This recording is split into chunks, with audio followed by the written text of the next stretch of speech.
بسم الله الرحمن الرحيم.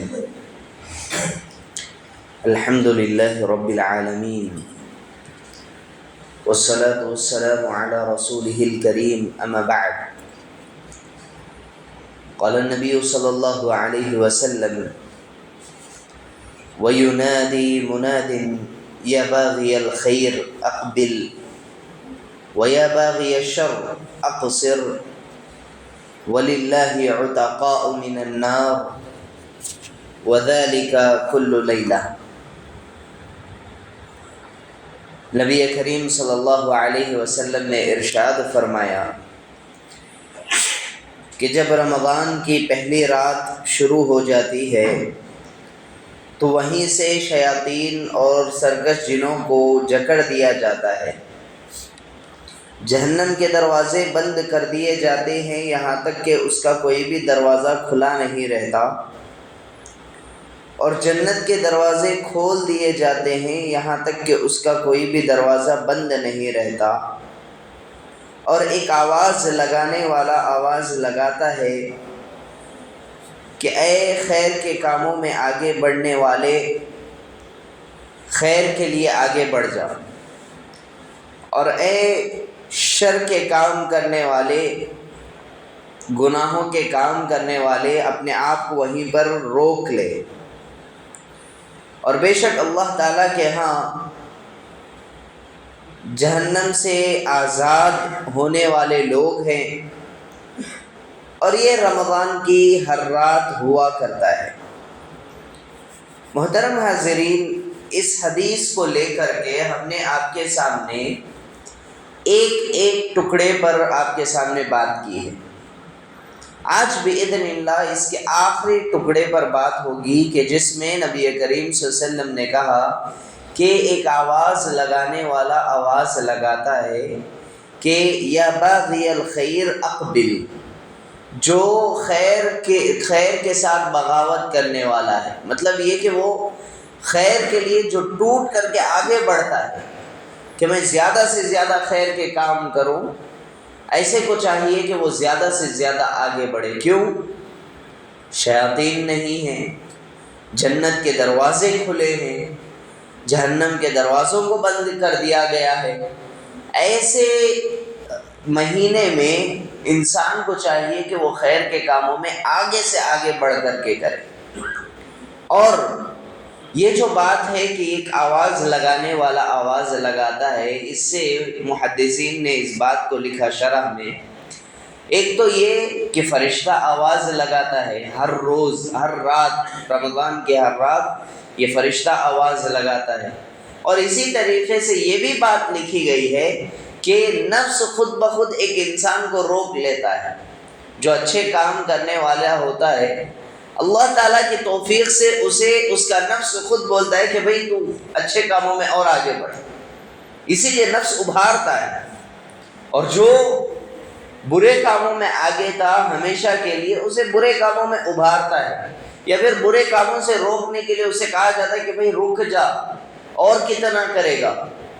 کتنے برائیوں میں آگے بڑھے گا۔ اللہ تعالیٰ نے اتنی زیادہ تیرے لیے نعمت کے طور پر جنت کے دروازوں کو کھولا ہے،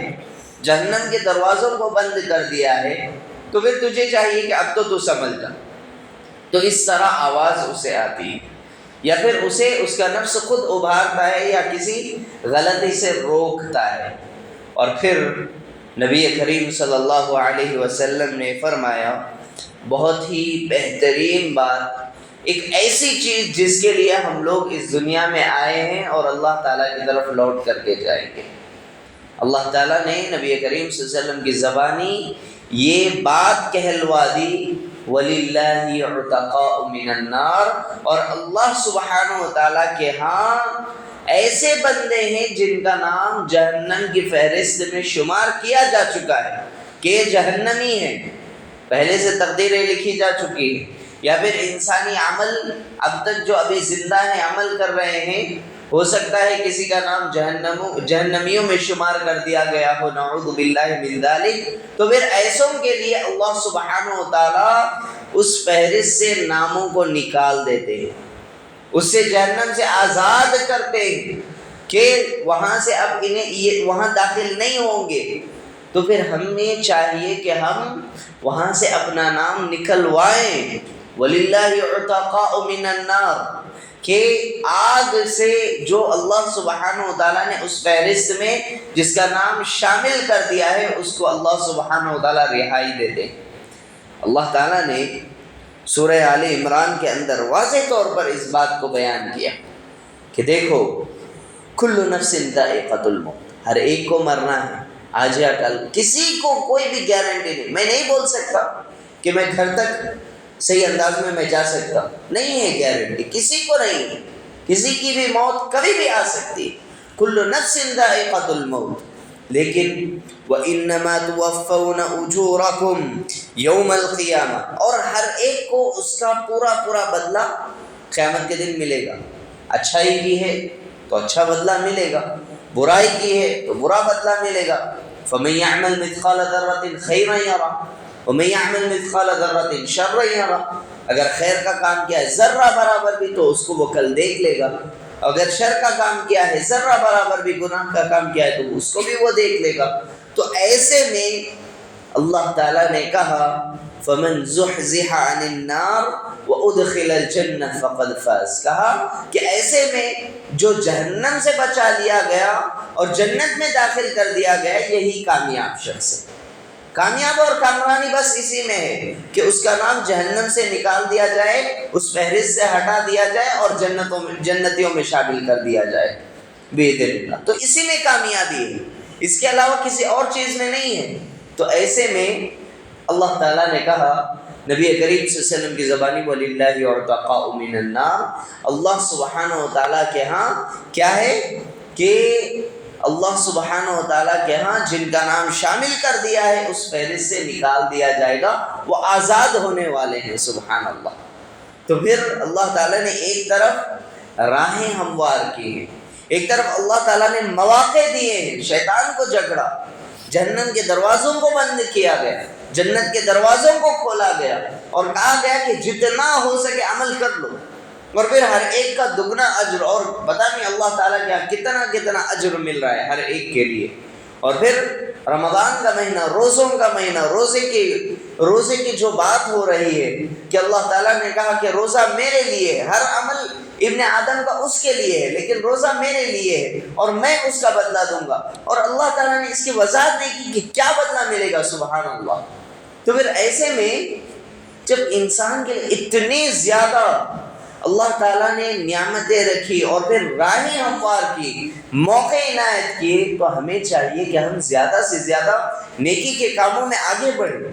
ٹریننگ کا مہینہ ہے، ایسا نہیں ہے کہ اللہ سبحانہ و تعالیٰ نے صرف اس مہینے میں عمل کرنے کے لیے کہا ہے، نہیں، اللہ تعالیٰ نے کہا کہ تم کیا کرو، اس مہینے کو ٹریننگ کا مہینہ بنا لو، تم اپنے آپ کو زیادہ سے زیادہ اس میں روند ڈالو عمل کے لیے، زیادہ سے زیادہ خیر کے کام کرو، اور اتنا آگے بڑھا لو کہ بقیہ جو 11 مہینے ہیں اس میں بھی تم اسی پر باقی رہو۔ سلف صالحین کا عمل اسی پر تو دلالت کرتا ہے کہ وہ کیا کرتے تھے، رمضان کے لیے روتے تھے کئی مہینے، اور جیسے ہی رمضان گزر جاتا تو پھر اس کی قبولیت کے لیے دعائیں کرتے ہوئے پھر کئی مہینے گزارتے تھے، تو اسی طریقے سے پھر سے رمضان آ جاتا، سبحان اللہ۔ اس لیے کہ عمل بڑی بات نہیں، قبول ہونا بڑی بات ہے نا۔ تو اسی لیے اللہ سبحانہ و تعالیٰ کے لیے جب اتنے زیادہ راستے ہموار کیے گئے ہیں، یاد رکھیے کہ بے شک اللہ سبحانہ و تعالیٰ اتنے راستے، اتنی چیزیں ہموار کرنے کے بعد بھی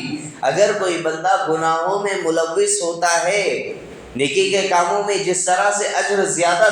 دیا جا رہا ہے، ویسے ہی پکڑ بھی اتنی ہی زیادہ سخت ہوگی جو اس مہینے میں اللہ سبحانہ و تعالیٰ کی نافرمانی کرتا ہے۔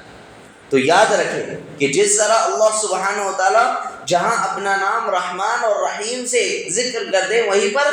جبار کا بھی تذکرہ کرتے ہیں، وہیں پر کہتے ہیں کہ اللہ سبحانہ و تعالیٰ مکمل طور پر پکڑ رکھتے ہیں، ہر ایک کو پکڑتے ہیں، ایسا نہیں کہ یوں ہی چھوڑ دیا جاتا ہے۔ انبیاء علیہ السلام سے غلطیاں سرزد ہوئی، کیا انہیں نہیں پکڑا گیا؟ لازمی طور پر۔ تو اسی لیے ہمیں چاہیے کہ ہم اللہ سبحانہ و تعالیٰ بے شک رحیم ہے، بے شک غفور ہیں، بے شک معاف کرنے والے ہیں. لیکن ایسا نہیں ہونا چاہیے کہ ہم یوں ہی ہلکے میں لیتے ہوئے اس مہینے کو اپنے سے کوئی بھی عمل کرتے ہوئے رہ جائیں. ایسا نہیں چلے گا. اللہ سبحانہ و تعالیٰ کی خاطر خیر کے کام کرنے کی کوشش کرنا چاہیے، برائیوں سے رکنا چاہیے، اور ہر ایک کو کوشش کرنی چاہیے کہ میرا نام جہنم سے نکال دیا جائے، اس لیے کہ کوئی نہیں جانتا کہ کس کا کیا عمل ہے. تو ایسے میں ہمیں چاہیے کہ اس کا خیال رکھیں. اور پھر آخر میں نبی کریم صلی اللہ علیہ وسلم نے کہا وَذَلِكَ كُلُّ لَيْلَةٍ، یہ ہر رات ہوتا ہے. ایسا نہیں کہ اللہ سبحانہ و تعالیٰ رمضان کے کسی صرف ایک رات میں جہنمیوں سے آزاد کرتے ہیں، جہنمیوں کو جہنم سے جہنمیوں کو آزاد کرتے. یہ کسی صرف ایک رات میں نہیں ہوتا، بلکہ ہر رات 30 راتوں میں بھی ہوا کرتا ہے. تو ہمیں بہت ہی اچھا موقع عنایت کیا گیا ہے کہ ہم کیا کریں، ہر رات اللہ سبحانہ و تعالیٰ سے گڑ گڑائیں، اللہ سبحانہ و تعالیٰ کی رضا کے کام کریں، اللہ سبحانہ و تعالیٰ کی خوشنودی حاصل کر لیں. جب تک زندہ رہیں اللہ سبحانہ و تعالیٰ کو منوا لیں. اللہ سبحانہ و تعالیٰ سے دعا ہے کہ اللہ سبحانہ و تعالیٰ ہم تمام کو کہی ہوئی باتوں پر عمل کی توفیق دے، جب تک اس دنیا میں رکھے اس کی خوشنودی حاصل کرنے کی توفیق دے، اور جب خاتمہ ہو تو جنت الفردوس میں جگہ نصیب ہو. آمین یا رب العالمین. اللہم انا نسألک الجنت الفردوس ونعوذ بک من النار. آمین یا رب العالمین. سبحانک اللہم و بحمدک، اشہد ان لا الہ الا انت استغفرک و اتوب الیک.